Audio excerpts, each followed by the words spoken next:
পেঁয়াজ উৎপাদন করতে খরচ 25 টাকা 15 টাকাতে বিক্রি করছে। ধান উৎপাদন খরচ মন প্রতি 1200 টাকা, সেখানে 1000 টাকায় বিক্রি করছে।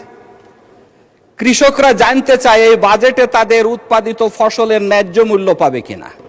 আলোচনায় অংশগ্রহণ করবেন মেহেরপুর 1 আসন থেকে নির্বাচিত মাননীয় সদস্য জনাব মোহাম্মদ তাজ উদ্দিন খান। মাননীয় স্পিকার,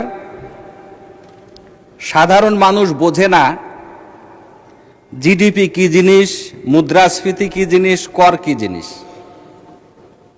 সাধারণ মানুষ জানতে চায় এই বাজেটে যে গ্যাস সিলিন্ডারের দাম কিছুদিন আগে 1250 থেকে 1950 টাকা হলো, তার দাম কতটুকু কমেছে। সাধারণ মানুষ জানতে চায় রাতারাতি যে বিদ্যুৎ এবং জ্বালানির দাম বৃদ্ধি করা হলো, তা কতটুকু কমেছে।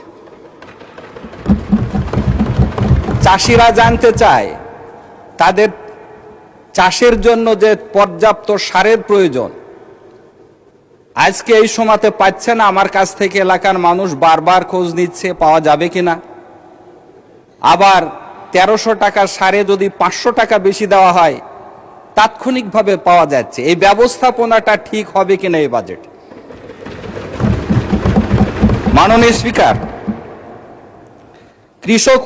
কৃষকের উৎপন্ন ফসল যেটা সাধারণ মানুষ চাল ডাল ভোগ করবে, এর উপরে উৎসকর না রাখার কারণে দামটা কম থাকবে।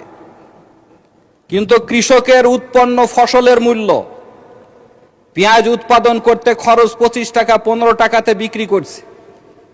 ধান উৎপাদন খরচ মন প্রতি 1200 টাকা, সেখানে 1000 টাকায় বিক্রি করছে। কৃষকরা জানতে চায় এই বাজেটে তাদের উৎপাদিত ফসলের ন্যায্য মূল্য পাবে কিনা।